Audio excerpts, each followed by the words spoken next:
So as you notice, they're missing erasers. And that's done on purpose because we want you to focus on the fundamentals of drawing. So keep your lines light, be lucid, be messy and sketchy as you draw. And right there on the screen, I'm going to show you every step of the way on how to draw a portrait of baby Groot. So with that being said, are you ready to draw Groot? Yeah. Let's do it. Okay, so here's the thing for baby Groot. For most of our characters, I want to find the middle of the paper. So for me, it's about here. And then I want to draw a circle right on top of that dot, about the size and shape of a baseball or an orange. Now, how perfect the circle looks is not the most important thing. Now, right now, we're going to fix this later. And again, the circle is just the foundation because Groot is not a little circle walking around, right? Now, when you draw your circle, I always recommend to draw 5 or 6, 7 or 8, maybe 10, 20, who knows. But the important thing about it, though, are the guidelines. Because again, for baby Groot specifically, we're going to branch out of this shape, right? We're not going to stay here. So I'm going to draw some guidelines top to bottom, right down the middle. And then from left to right, once again, but not down the middle this time. I'd say a little lower. Say about here. We need way more room above this line for those big eyes. Now with baby Groot in mind, maybe you can think of him in your head. He has a sort of shield-like shaped head. I'm going to start from the bottom and then work our way up. Let's start with the chin. So below the bottom of your circle, pretty close to it, I'm going to leave a little mark. Something like this. Because his chin doesn't extend that far down, right? He's still a baby. On the sides of my circle, though, I'm going to bring down just slightly diagonal lines. And I'm going to push it to about the bottom of my circle. I don't want to go any farther than this. I'm going to keep it pretty close. Reason for that being is, again, we don't want to draw too big of a chin. But if you curve from the corners and tilt inward, we're kind of rounding out the bottom of his head. It's boxy in many ways, but to me it kind of reminds me of the way that a Funko Pop looks. If you can think of a Funko Pop, that's the shape we're looking for. Now, even though we want to keep it pretty close to his chin, underneath we're going to see his neck. And again, still a little baby, the version we're drawing. It's 2 very small diagonal lines that slightly kind of tilt inward, but I'm going to close the bottom with the letter U. Now with what we just learned in drawing in his chin, we're going to apply that to draw in the top of his head, or his hair.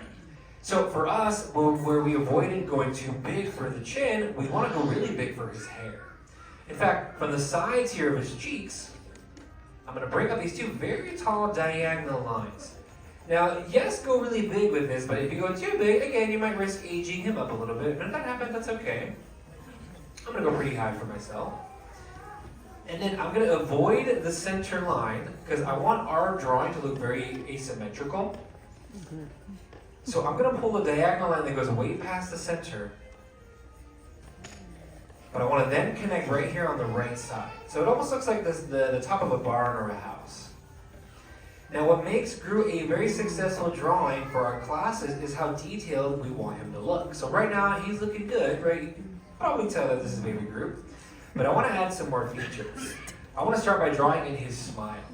Now typically we use the nose of a character to help frame everything else. But for baby Groot, he's a little tree, right? So he grows differently. I'm going to use the points and corners of that letter U smile instead of a nose to know how far to draw those eyes. So just above that line, I'm going to draw these little dots. So it looks like he's got like a little Lego face at first. And those dots there are, again, your visual cue, your marker to know how far to go. So I'm going to start on the left eye, for example, and draw a letter U from the corner of that little dot, or just right up at that dot, to the side of his face. So it's going to look like at first like he's taking a little nap. So if you want to leave your Groot like this, you can totally do that, because some of them work. But the shape of his eyes look like these very big walnut shapes or gumdrops. So I'm going to go back to the corners of those rainbows, or those letter U's, and connect to them these tall rainbows. The taller or farther up you go with those eyes, the more expressive he's going to look. But he's going to look a little possessed at first though, right? Because he's got those blank eyes. So I want to go back and start to add in some visual appeal, some major details. Now for Groot specifically, his pupils they take up a lot of that space in his eyes. So not needing to worry about how big his pupil is compared to his eyeball, we don't want to worry about that. Instead, just show that big overlap by drawing a parenthesis on the far sides. That way we can just very easily distinguish, right, which parts are the whites of his eyes. It's these far corners. You can even add in a little circle somewhere in the inner corner to show that his eyes are shiny, they're glimmering. From here, I'm going to then go back and not add anything new. Instead, we'll go back and lock in what we've got so far. So if you've never been here before, locking in is just a fancy way of saying darken in. So you'll notice here for my drawing, the eye on the left is starting to stand out because I'm darkening it in. Let's say you made a mistake already, or you think you did. I've actually made a few of them. Right here in this corner, I made one just now. But I'm only going to darken in what I want you to see by the end. Now for baby Groot, like I mentioned earlier, I think majority of it has a lot to do with the detail that you see on his body. So for Groot, again, he's a tree, right, walking around, so he's got a lot of texture to his design. But when we get all that texture in place, I can also encourage you to lock in the sides of his face, lock in the sides of his head. Now for baby Groot, we're going to get to this a little later, but we also want to show the fact that he is, as I mentioned, a tree, a walking tree, or a floor colossus as he's called. So you can even establish how much darker his eyes are by going back and shading in the insides. Just avoid that little circle. We want to keep that to the white of the paper. And just shade around it. Alright, now for baby Groot, we can also go back and lock in that smile. But I'd also recommend for you to head back to the... Actually, we'll wait for that. Let's go ahead and just lock in what we got so far. Now for baby Groot, the detailing doesn't just stop here because he also is a very expressive character. He's got these very expressive eyebrows. We want to also add in the eyelids that also imply the fact that his eyes are sitting, of course, within the shape of his head. Similar to the way that our eyes rest inside of our skulls. So we'll draw these two little rainbows on top of each eye. Think little rainbow, little curve, little hill, right on top. Now the original circle is already starting to fade away, that's what we want. However, the eyebrows for little Groot are also very detailed. And they're going to run off the sides of that circle. Typically what I do is I follow the shape of it, and I'm going to encourage you to draw in what looks like, to me, the top of a city skyline. The tops of buildings. There's no right or wrong amount to these little crevices that you add. And it can mirror the way that it looks on the opposite side. I like to switch it up a little bit though, make it look a little different. But it can look very much the same. In fact, from here you can even go back and start to lock in the sides of his head, because what you just did to his eyebrows, you're actually going to do to the top of his head as well. Now what's going to make your drawing for baby Groot really stand out, of course, are those dark lines.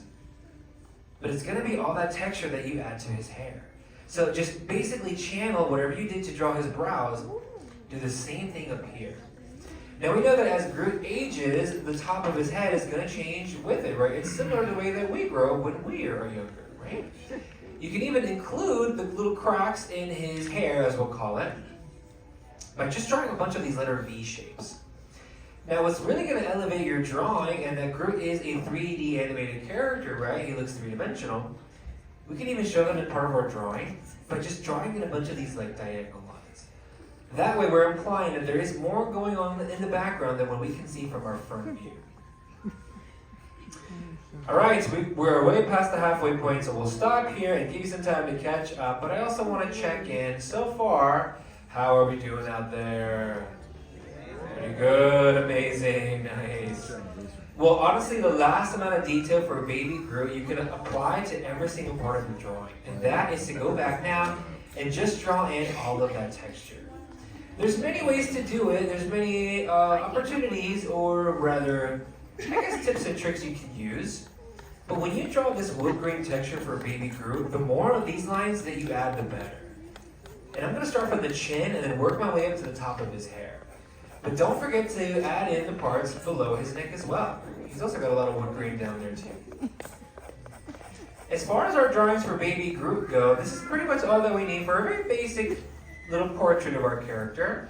If you wanted to add in anything else, you can totally do that, right? As he grows, as he ages, he grows some foliage, some plants on the top of his head too. Draw a flower up there, a little leaf, anything. But the more important thing that you got to do for your drawings of this lovable little character is to find a good spot and sign your sketches, everybody. Alright, so in the end, here's what I want to do. I want to have an art show. So I'll give you some time to catch up. Again, there's a lot of detail to them. But I'm going to count to 3, and on 3, I want you all to lift your boards and show off baby Groot. And you know what? Take a look around and see how differently everybody goes. Oh, we lost power. Perfect timing. Alright, on 3. Ready? 1, 2, 3. Baby Groot, let's see. Yeah. Amazing. Nice. It's going. Oh, good job. Wonderful job, job. You guys nailed it. Yeah, front row, nice big eyes too. Look how cute. You're doing great. Nice job, and I love your Spider-Man shirt too. Nice work. You know what? Give yourselves a round of applause for a job well done. Come on, what do you say? Yeah. All right. Well, that's